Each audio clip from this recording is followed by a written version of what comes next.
Hello students, आज मैं 12th का जो क्लास है ना, इसमें मैं आज आप लोगों को न्यू चैप्टर स्टार्ट कर रहा हूँ। ऐसे 2 चैप्टर मैंने कंप्लीट कर दिया। यूनिट जो फर्स्ट है रिप्रोडक्शन, यूनिट फर्स्ट यूनिट का नेम क्या है? यूनिट जो फर्स्ट है उसका नेम क्या है? रिप्रोडक्शन। और इस यूनिट फर्स्ट में आज जो स्टार्ट करने जा रहा हूँ मैं, चैप्टर 3 स्टार्ट करने जा रहा हूँ। स्टूडेंट्स, आप लोगों से काइंडली रिक्वेस्ट है कि आप एनसीईआरटी बुक के अंदर जो क्वेश्चन दिया हुआ है ना, चैप्टर 1 और चैप्टर 2 का, वो उस क्वेश्चन को आप लोग पूरा एकदम सॉल्व कर लीजिए। और जिस क्वेश्चन में डाउट होता है ना, उस क्वेश्चन को आप व्हाट्सएप से सेंड कीजिए, मैं उसका सलूशन बना करके आप लोगों को सेंड कर दूंगा। लेकिन मेरा काइंडली आप लोगों से रिक्वेस्ट है कि जो एनसीईआरटी बुक है, उस बुक्स के जो चैप्टर 1 है और 2 है रिप्रोडक्शन का, उसका क्वेश्चन ज़रूर आप लोग सॉल्व कीजिए। और कोई क्वेश्चन में प्रॉब्लम होने से मैं आप लोगों को ज़रूर हेल्प करूँगा। तो आप लोगों से ये काइंडली मेरा रिक्वेस्ट है। और मैं आज के वीडियो में जो चैप्टर स्टार्ट कर रहा हूँ उसका नाम है ह्यूमन रिप्रोडक्शन। देखिए, ये जो चैप्टर है 12th के लिए तो इम्पोर्टेंट है ही है। आपका नीट जो है ना, नीट का एग्जामिनेशन अगर आप देने के लिए चाहते हैं तो ये जो चैप्टर है ना, वो नीट एग्जामिनेशन के लिए भी बहुत इम्पोर्टेंट है। तो सबसे पहले हम लोग देखते हैं ना ह्यूमन रिप्रोडक्शन। इस चैप्टर के अंदर टॉपिक्स क्या क्या पढ़ना है, ऐसे भी मुझे बताने की कोई ज़रूरत नहीं है। लेकिन आपके पास बुक है, आपको कोई इसकी ज़रूरत नहीं है, मैं बता देता हूँ। जो फर्स्ट टॉपिक है उसका नेम है द मेल रिप्रोडक्टिव सिस्टम। ये फर्स्ट टॉपिक है। सेकेंड जो टॉपिक है वो है the female reproductive system, female reproductive system. उसके बाद जो थर्ड टॉपिक है उसका नेम है गैमीटोजेनेसिस। जो थर्ड टॉपिक है उसका नेम है गैमीटोजेनेसिस। उसके बाद जो फोर्थ टॉपिक है उसका नेम है मेंस्ट्रुअल साइकिल। और जो इसके बाद फिफ्थ जो टॉपिक है उसका नेम हो गया आपका, अभी मैंने फोर्थ टॉपिक बताया मेंस्ट्रुअल साइकिल। उसके बाद से फर्टिलाइजेशन एंड इम्प्लांटेशन। जो नेक्स्ट टॉपिक है उसका नेम है फर्टिलाइजेशन एंड इम्प्लांटेशन। और उसके बाद जो टॉपिक दिया हुआ है उसका नेम है pregnancy and embryonic development, pregnancy and embryonic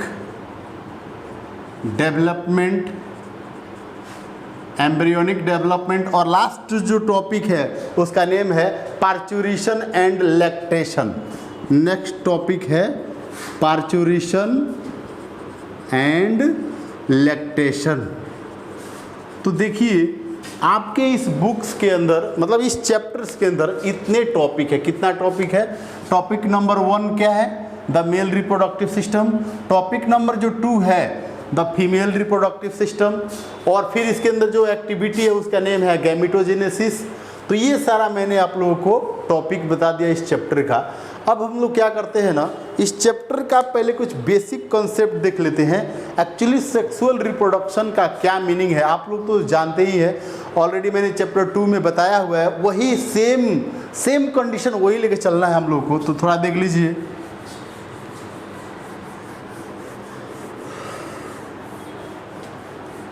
phases of sexual reproduction, ऐसे बोले phases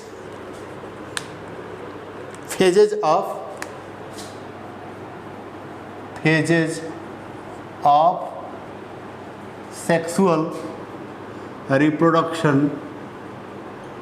sexual reproduction in human, या ऐसे बोले फेजेज ऑफ सेक्सुअल रिप्रोडक्शन, ऐसे भी बोले फेजेज ऑफ सेक्सुअल रिप्रोडक्शन। वो प्लांट्स के अंदर हो, एनिमल्स के अंदर हो, इवन किसी भी ऑर्गेनिजम्स के अंदर जो सेक्सुअल रिप्रोडक्शन होगा उसका फेज क्या क्या होगा उसको हम लोग देख लेते हैं।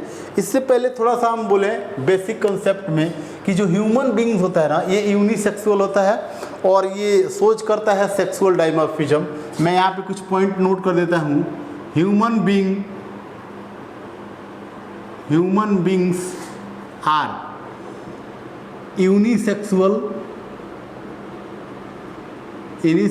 दे शो सेक्सुअल डाइमॉर्फिज्म। तो देखिएगा, सेक्सुअल डाइमॉर्फिज्म और unisexual, human beings are unisexual का मतलब क्या हो गया? Male and female reproductive organ present in separate body. Unisexual का मतलब क्या हो गया? Male and female reproductive organ present in separate body. इसका मतलब क्या हो गया? यूनिसेक्सुअल। सेक्सुअल डाइमॉर्फिज्म का मतलब जैसे बॉडी के अंदर एक्सटर्नल जो चेंजेस होता है, external morphological changes in female and male और फीमेल के अंदर जो बॉडी में चेंजेस होता है ना, उसको सेक्सुअल डाइमॉर्फिज्म बोलते हैं। जैसे फीमेल के अंदर एक एज में ब्रेस्ट का डेवलपमेंट होगा, बियर्ड और मुस्टेच जो होगा एब्सेंट हो जाएगा, जो वॉइस होगा वो हाई पिच का हो जाएगा, बहुत साउंड जो होगा वो पतला हो जाएगा, मसल्स जो होगा बहुत सॉफ्ट हो जाएगा। फीमेल के अंदर मैं बता रहा हूँ कि एक एज आने पर ब्रेस्ट डेवलप होगा और जो है मसल्स बहुत सॉफ्ट हो जाएगा। लेकिन मेल में क्या होगा? वॉइस लाउड हो जाता है, मसल स्ट्रॉन्ग कर जाता है, फेशियल हेयर डेवलप कर जाता है।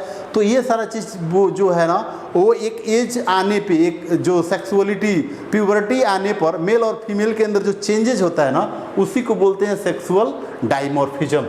तो मैं यहाँ पे phases of sexual reproduction human के अंदर मैं बताने जा रहा हूँ आप लोगों को।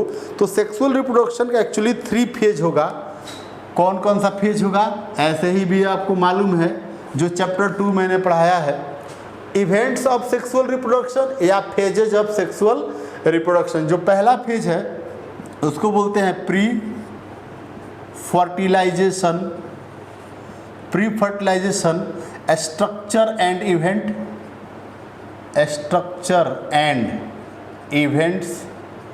इवेंट्स मतलब मेटाबॉलिक फंक्शन की जो प्री फर्टिलाइजेशन के में स्ट्रक्चर कौन कौन सा पढ़ना है और उसके अंदर इवेंट्स कौन कौन सा होगा, मतलब उसके अंदर मेटाबॉलिक फंक्शन कौन। इवेंट्स मतलब मेटाबॉलिक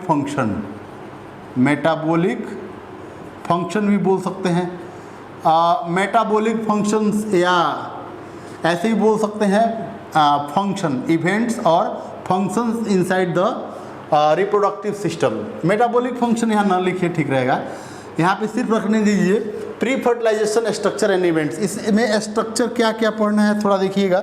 सबसे पहले स्ट्रक्चर में क्या क्या पढ़ना होगा? मेल रिप्रोडक्टिव सिस्टम पढ़ना होगा आप लोगों को, मेल रिप्रोडक्टिव सिस्टम। फिर क्या पढ़ना होगा स्ट्रक्चर में? फीमेल रिप्रोडक्टिव सिस्टम, ये स्ट्रक्चर के बारे में पढ़ना होगा। स्ट्रक्चर ऑफ मेमरी ग्लैंड्स पढ़ना होगा, स्ट्रक्चर ऑफ मेमरी ग्लैंड्स पढ़ना होगा। इसके बाद इसमें मेंस्ट्रुअल साइकिल आपको पढ़ना होगा, मेंस्ट्रुअल साइकिल। तो ये क्या मेंस्ट्रुअल साइकिल और सेक्सुअल साइकिल फीमेल के अंदर स्टार्ट होता है। मेंस्ट्रुअल साइकिल जो होता है फीमेल के अंदर starts at 13 year of age, starts at 13 year of age in case of female. First starting of menstrual is called as menarche, मतलब मेंस्ट्रुअल जो फर्स्ट मेंस्ट्रुएशन होता है ना उसको मीनार्की बोलते हैं। First menstruation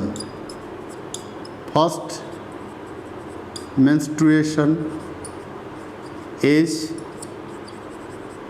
called as मीनार्की।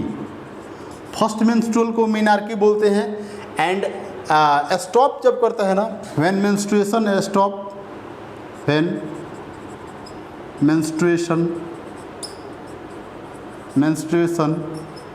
stops at the age of 45 to 50 year of age. तो इसको क्या बोलते हैं? मीनोपॉज। इस कंडीशन को व्हेन मेंस्ट्रुएशन स्टॉप, तो इस कंडीशन को क्या बोलते हैं? मीनोपॉज।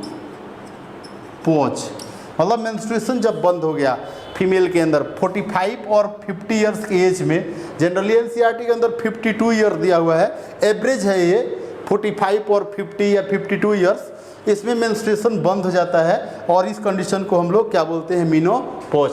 और देखिएगा pre fertilisation structure and events का बात कर रहे हैं ना, तो स्ट्रक्चर में मेल रिप्रोडक्टिव सिस्टम, और इसके अंदर जो इवेंट्स होगा, इसके अंदर जो फंक्शन होगा मेल रिप्रोडक्टिव सिस्टम का फंक्शन क्या क्या होगा? फंक्शन इसमें दो ठो होगा। एक होगा गैमीटोजेनेसिस और इसी को बोलते हैं स्पर्मेटोजेनेसिस। और एक क्या होगा? Release of male sex hormone.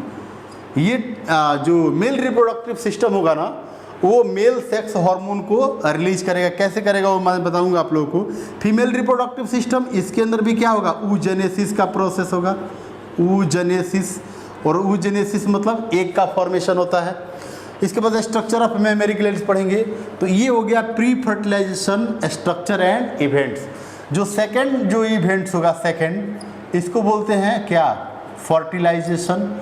तो ऐसे ही आपको मालूम है फर्टिलाइजेशन में क्या होता है? फर्टिलाइजेशन में एक मेल गैमिट होता है, मेल गैमिट, और एक क्या होता है? Female gamete.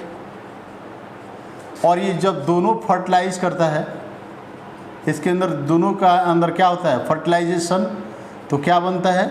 जाइगोट का फॉर्मेशन होता है। और जाइगोट डिप्लॉयड होता है, मेल गैमिट हैप्लॉयड हो गया, फीमेल गैमिट भी हैप्लॉयड, और ये फ्यूज करके क्या बना लिया? जाइगोट। अगेन आगे चल के जाइगोट का जो डेवलपमेंट होगा ना, डेवलपमेंट होगा जाइगोट का, तो यहाँ से किसका फॉर्मेशन होगा? एम्ब्रियो का। तो ये जो एम्ब्रियो का जो फॉर्मेशन है, ये फर्टिलाइजेशन का इवेंट नहीं है, फर्टिलाइजेशन के अंदर नहीं आता है। फर्टिलाइजेशन के अंदर सिर्फ और सिर्फ जाइगोट तक ही हम लोग देखते हैं। फर्टिलाइजेशन का रिजल्ट क्या है? Zygote. Zygote formation is the result of fertilisation. Fertilisation का क्या है? फर्टिलाइजेशन का रिजल्ट क्या है? जाइगोट। रिजल्ट ऑफ फर्टिलाइजेशन, ये क्या है? Result of fertilisation. फर्टिलाइजेशन का क्या है? रिजल्ट है। जो थर्ड स्टेप पढ़ेंगे ना, थर्ड ये है पोस्ट, थोड़ा सा इसको अलग थोड़ा सा ऐसे लिख दे रहा हूँ, ऐसे यहाँ पे जो थर्ड स्टेप है पोस्ट फर्टिलाइजेशन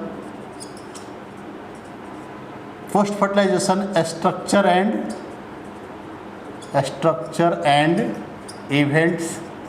तो पोस्ट फर्टिलाइजेशन में क्या क्या होगा? देखिए सबसे पहला स्टेप क्या होगा? Development of zygote, development of zygote. और जाइगोट का डेवलपमेंट होगा तो क्या बनेगा? Embryo, formation of embryo, embryo का फॉर्मेशन होगा। और ध्यान रखिएगा एम्ब्रियो कैसे बनेगा? इसी जाइगोट से क्या बना है? एम्ब्रियो बना है। फिर एम्ब्रियो के अंदर चेंजेज होगा, एम्ब्रियो चेंज होगा तो सबसे पहला जो स्टेज बनाता है उसको बोलते हैं मरूला स्टेज। एम्ब्रियो से मरूला स्टेज, फिर मरूला के बाद क्या आता है? Blastula stage. अब ध्यान रखिएगा ये 8 सेल्ड होता है, 8 सेल्ड स्टेज। ये होता है 16 to 32 सेल स्टेज। देखिए ब्लास्टूला जैसे बन जाता है ना, इसके बाद से इम्प्लेंटेशन होता है। मतलब इम्प्लेंटेशन मतलब अब ये जो एम्ब्रियो है ना, वो यूटेरस के अंदर जाके फिक्स होगा, तो ये इम्प्लेंटेशन होगा। इम्प्लेंटेशन, इम्प्लेंटेशन के बाद होता है प्लेसेंटेशन। प्लेसेंटेशन, प्लेसेंटेशन मतलब attachment of embryo by the wall of uterus. Uterus के वॉल से पूरा अब एम्ब्रियो क्या कर गया, फिक्स कर गया। और इसी प्लेसेंटेशन मतलब फॉर्मेशन ऑफ प्लेसेंटा। और प्लेसेंटा क्या होता है, connecting link, connection between foetus and mother. Placentation का मतलब क्या होता है, फॉर्मेशन ऑफ प्लेसेंटा। यहाँ पे क्या होगा, formation of placenta, formation of placenta. और थोड़ा सा यहाँ पे मैं मेंशन कर दे रहा हूँ, प्लेसेंटा क्या होता है, प्लेसेंटा कनेक्शन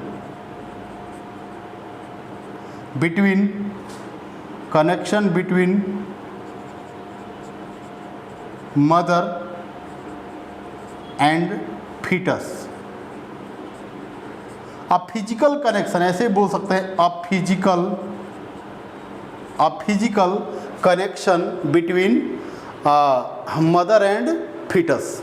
तो ये हो गया प्लेसेंटेशन। जैसे प्लेसेंटेशन जब हो जाता है ना तो गैस्ट्रुलेशन स्टार्ट होता है, गैस्ट्रुलेशन। और गैस्ट्रुलेशन में क्या होता है, formation of 3 germ layer. Gastrulation में क्या होता है, formation of 3 germ layer. 3 germ layer का फॉर्मेशन हो जाता है गैस्ट्रुलेशन में। 3 जर्म लेयर में क्या क्या होगा, एक्टोडर्म, मेसोडर्म एंड एंडोडर्म। कौन कौन सा होगा, एक्टोडर्म होगा, मेसोडर्म होगा एंड एंडोडर्म होगा। That is the 3 germ layer. और जैसे 3 जर्म लेयर हो जाएगा ना, इसके बाद का जो स्टेप होगा वो होगा organogenesis.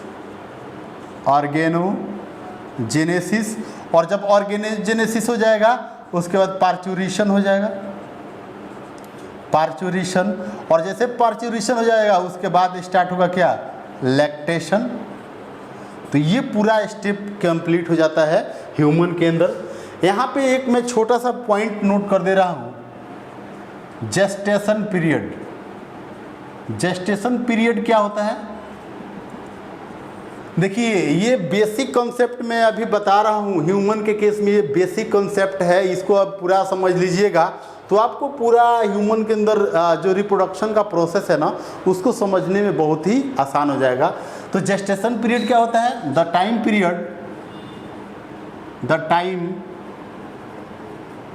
Period between fertilisation to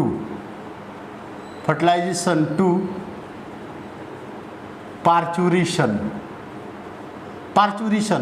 तो इसको बोलते हैं जेस्टेशन पीरियड। ह्यूमन के अंदर जो जेस्टेशन पीरियड होता है, मैं इसको ऐसे लिख दे रहा हूँ, gestation period in case of human, ऐसे जीपी मतलब जेस्टेशन पीरियड। ये जो होता है ह्यूमन के अंदर 9 मंथ ±5 डेज। इसका मतलब क्या हो गया कि जैसे प्रेगनेंसी का 9 मंथ कंप्लीट होगा ना तो ये 9 मंथ से 5 डेज थोड़ा आगे भी जा सकता है, और 9 मंथ से थोड़ा 5 डेज पहले भी पार्चुरेशन हो सकता है। और पार्चुरेशन का मतलब क्या होता है, expulsion of fully form foetus from mother body. यहाँ पे मैं नोट कर दे रहा हूँ, पार्चुरेशन का मतलब क्या होता है, पार्चुरेशन और बर्थ ऑफ बेबी। इसका मतलब क्या होता है, एक्सपल्सन ऐसे भी expulsion of fully form foetus from mother, from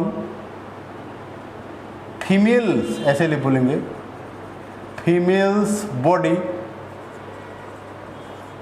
after completion of gestation period।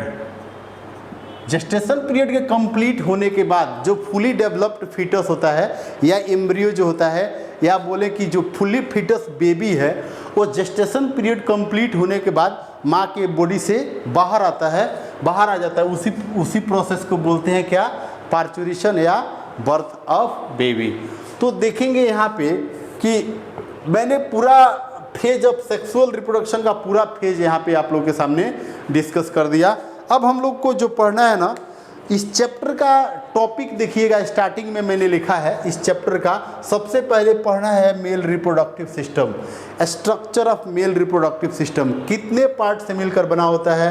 फिर उसके बाद हम लोग पढ़ेंगे इसके अंदर स्पर्मेटोजेनेसिस कैसे होता है, फीमेल रिप्रोडक्टिव सिस्टम कैसे होता है, एक एक करके बिल्कुल हम लोग को सीक्वेंस से इसको पढ़ते चलना है।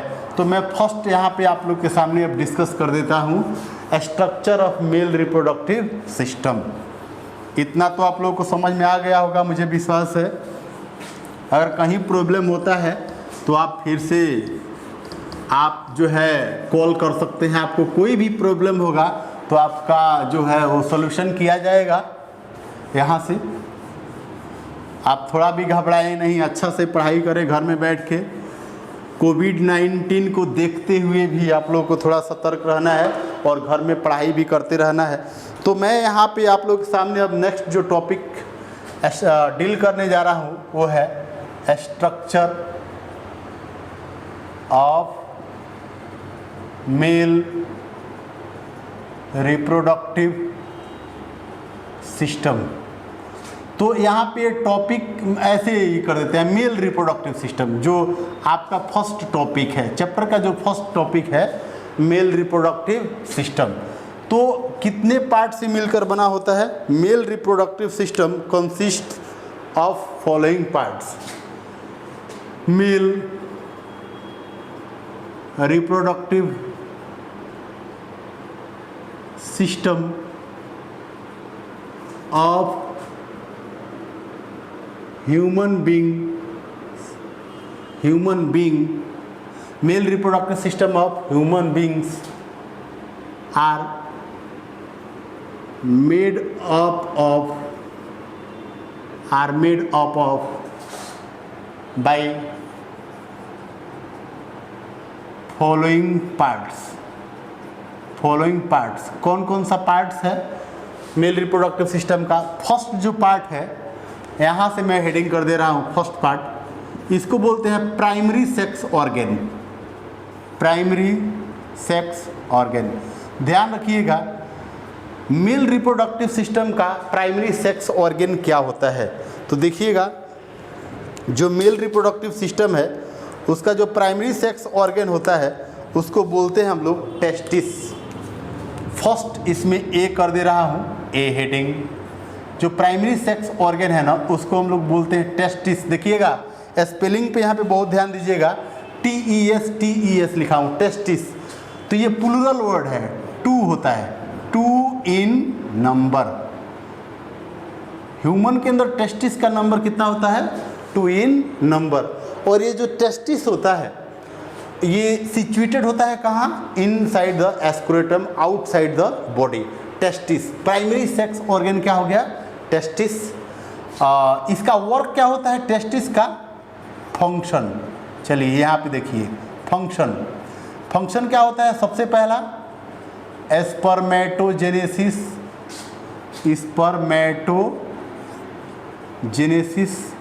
ये फर्स्ट फंक्शन हो गया, ये फर्स्ट फंक्शन है। सेकंड फंक्शन क्या होता है इसका? Production of male sex hormone. और जो टेस्टिस है वो मेल सेक्स हार्मोन कौन सा प्रोड्यूस करता है? इसका नाम है टेस्टोस्टेरोन। मेल सेक्स ऑर्गन है। और जो टेस्टोस्टेरोन है ना, ये मेल सेक्स हार्मोन है। एक्चुअली इसका जो मेन ग्रुप होता है एंड्रोजेंस बोलते हैं मेन। ये टेस्टोस्टेरोन जो है ना ये एंड्रोजन का एक पार्ट है, एंड्रोजेंस। और एक्चुअली एंड्रोजेंस क्या होता है? मेल सेक्स ऑर्गन का एक बहुत बड़ा ग्रुप है जिसको हम लोग एंड्रोजेंस बोलते हैं। इसका एक पार्ट हो गया टेस्टोस्टेरोन, जो टेस्टिस क्या करता है, सिक्रेट करता है। टेस्टिस जो होता है, each testis is 4 to 5 centimetre long, ऐसे बोले ईच टेस्टिस। अब यहाँ पे ये IS कर दिया, ये सिंगुलर हो गया, टेस्टिस ये कैसा वर्ड हो गया, सिंगुलर। लेकिन यहाँ पे ES तो ये 2 है, मतलब प्लुरल में है। Each testis is 4 to 5 centimetre long, इतना होता है। और red brown in colour, light red, ऐसे light red brown in colour. और इसको बोलते हैं सिंपली, और भी बोल सकते हैं, और pink in colour, pink in colour. Testis का ये मैंने कंडीशन बताया। और मैं बताऊं, testis situated inside the scrotum, testis situated in scrotum और फिक्स्ड इनसाइड एस्क्रोटल सेक। ये टेस्टिस का मैंने प्राइमरी सेक्स ऑर्गन। बी लेंगे सेकेंडरी सेक्स ऑर्गन, यहाँ थोड़ा दूसरे मार्कर से लिख दे रहा हूँ। सेकेंडरी सेक्स ऑर्गन में क्या किया जाएगा, सेकेंडरी सेक्स ऑर्गन। तो देखिएगा सेकेंडरी सेक्स ऑर्गन में जो है ना, क्या कौन सा पार्ट आ जाता है, फर्स्ट ऐसे कर देता हूँ, ऐसे सेमिनल वेसाइकल आ जाएगा, सेमिनल वेसाइकल। Epididymis, epididymis. फिर इसमें आ जाएगा कॉपर्स ग्लैंड, कॉपर्स ग्लैंड, और इसका नेम इस साइंटिस्ट के नेम से आया है, से कॉपर्स ग्लैंड। इसमें पढ़ेंगे। और प्रोस्टेट ग्लैंड,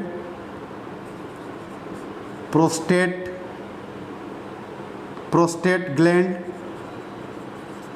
तो ये आजकल बहुत ज़्यादा मेल में प्रोस्टाइटिस कैंसर हो रहा है। प्रोस्टेट ग्लैंड जब डैमेज कर जाता है तो ह्यूमन के अंदर जो होता है सेक्स का पावर भी नहीं रह जाता है, या काउपर्स ग्लैंड डैमेज कर जाने पर ह्यूमन के अंदर सेक्स का पावर ख़त्म हो जाता है, ह्यूमन जनरली स्टेराइल कंडीशन में आ जाता है।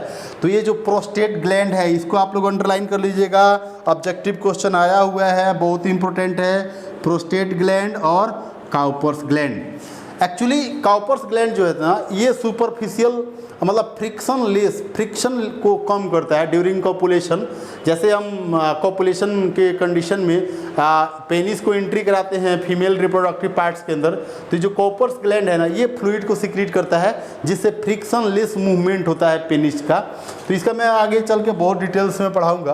तो ये बी पार्ट था, सेकेंडरी सेक्स ऑर्गन। और कुछ डक्ट्स, सी में आ जाएगा ducts.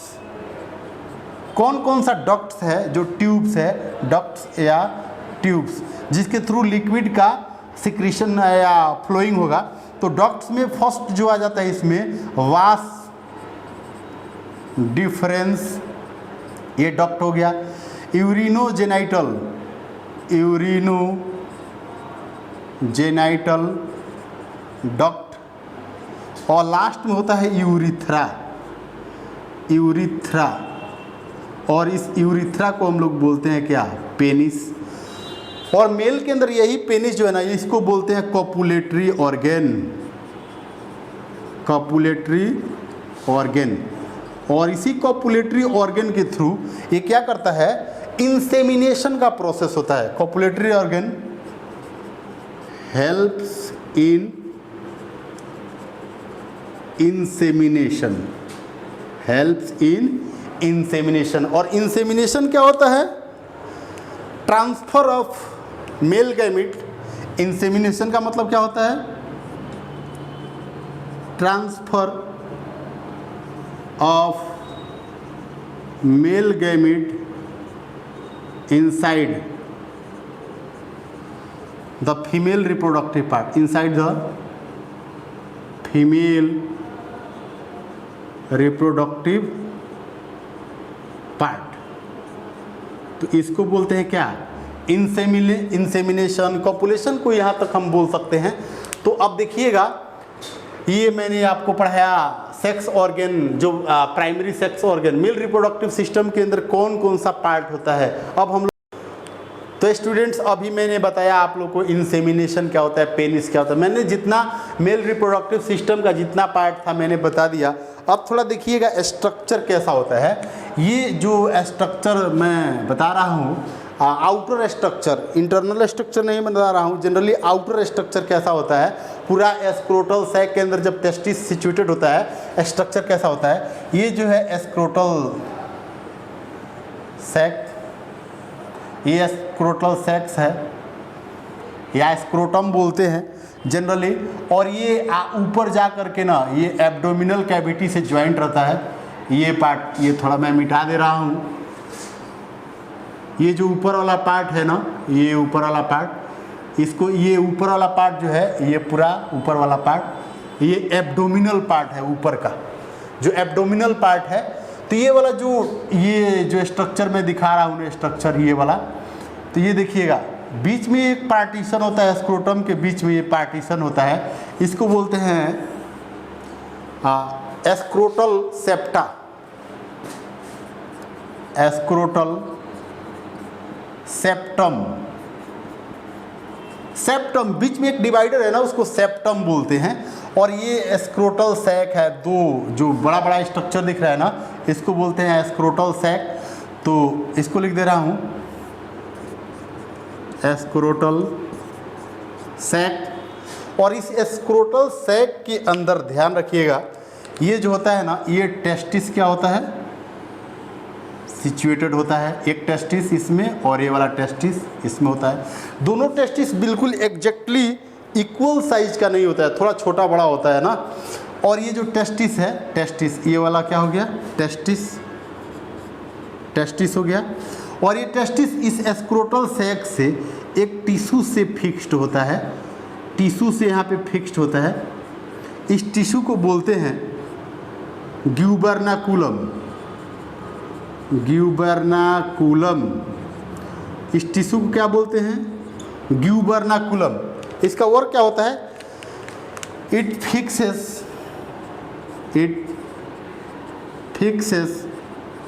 The testis inside the scrotal sac. ये ग्यूबर्नाकुलम क्या करता है, स्क्रोटल सैक के अंदर टेस्टिस को फिट करके रखता है। इस टेस्टिस के ऊपर जो फर्स्ट मेम्ब्रेन होता है ना, थीन मेम्ब्रेन, फर्स्ट थीन मेम्ब्रेन, इस टेस्टिस के ऊपर जो फर्स्ट थीन मेम्ब्रेन होता है, इसको बोलते हैं ट्यूनिका एल्बुजिना, ट्यूनिका एल्बुजिना। और ध्यान रखिएगा, इस ट्यूनिका एल्बुजिना के बाहर भी एक लेयर होता है, थीन लेयर। इसके बाहर भी एक लेयर होता है, थीन लेयर। इस थीन लेयर को बोलते हैं ट्यूनिका वेजाइनेलिस, ट्यूनिका वेजाइनेलिस। और इस टेस्टिस के चारों तरफ स्क्रोटल सैक में एक लिक्विड भरा रहता है। ध्यान रखिएगा, जो स्ट्रक्चर इधर बना रहा हूँ वो स्ट्रक्चर बिल्कुल इधर भी होगा, ये ध्यान रखिएगा। तो ये जो लिक्विड मैंने इसके चारों तरफ फिल्ड किया है, टेस्टिस के चारों तरफ, इस लिक्विड को बोलते हैं हाइड्रोसिल, हाइड्रोसिल।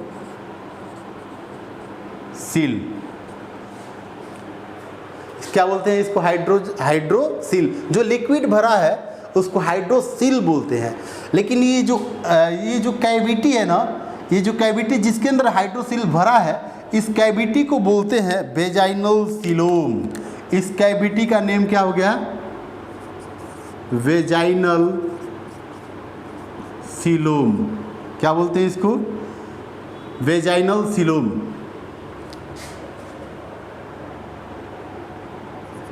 क्या बोलते हैं इसको, वेजाइनल सीलोम। तो ध्यान रखिएगा, इधर भी वेजाइनल सीलोम होगा, इसके अंदर क्या होगा, लिक्विड फील्ड अप होगा, वेजाइनल सीलोम।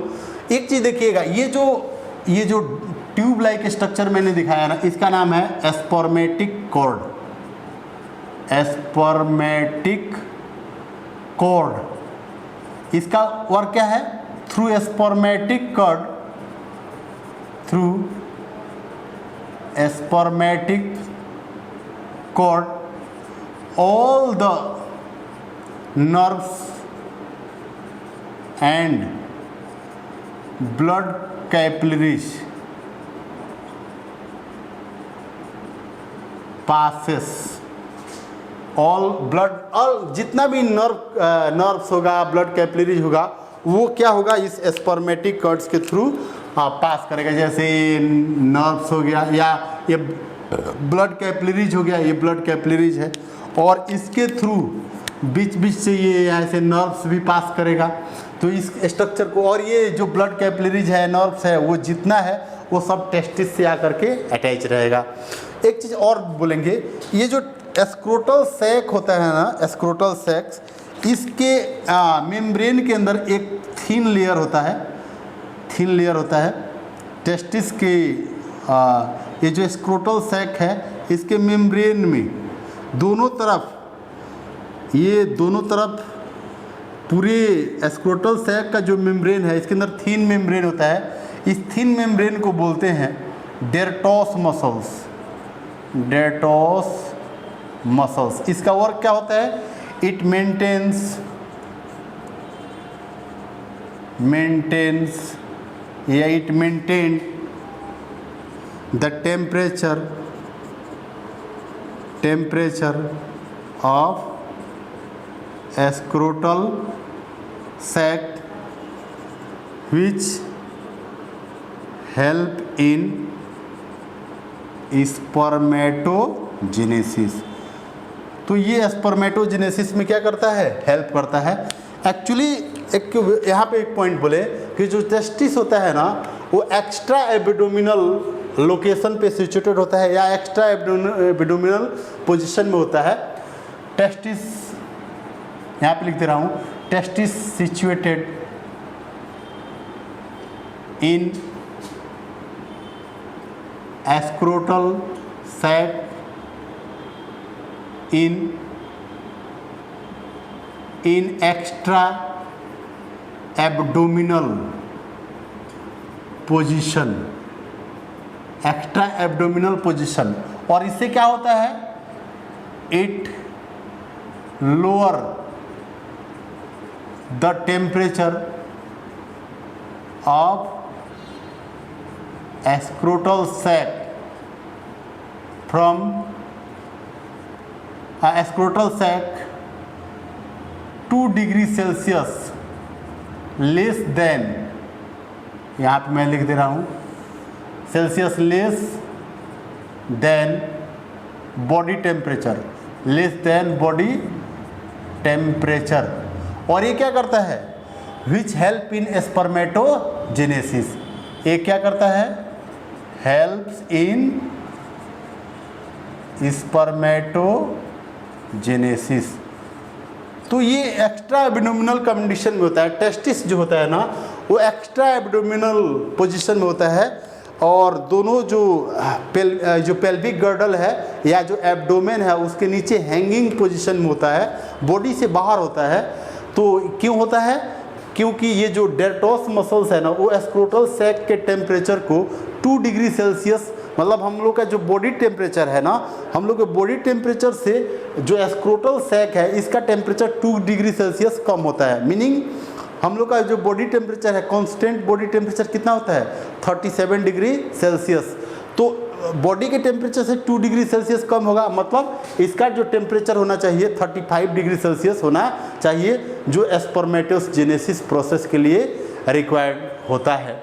तो ये मैंने स्ट्रक्चर दिखाया आप लोगों को मेल रिप्रोडक्टिव। अभी ये जो मेल रिप्रोडक्टिव सिस्टम का एक छोटा सा पार्ट है, ये स्ट्रक्चर मैंने दिखाया। जो मेल रिप्रोडक्टिव सिस्टम का छोटा सा एक पार्ट है, मतलब स्क्रोटल सैक के अंदर टेस्टिस सिचुएटेड है, टेस्टिस का क्या कंडीशन है ये मैंने आप लोगों को दिखाया है।